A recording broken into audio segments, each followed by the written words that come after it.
Yan mga idol, kulay gatas na siya, nagkaroon na siya ng corrosion.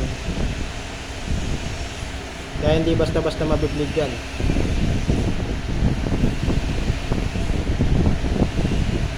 Pati yung caliper niya, ayaw na matanggal yung bracket.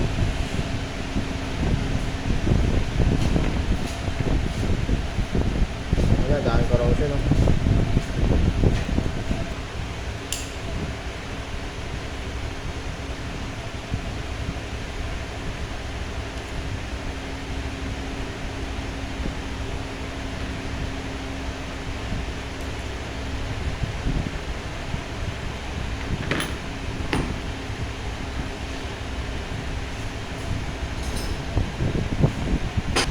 Nga. Ayan, corrosion na yan. Talagang kulay gatas na yan. Hindi na yung dahilan na hindi tawag na brake system overhaul. Tapos magtataka bakit mahal daw.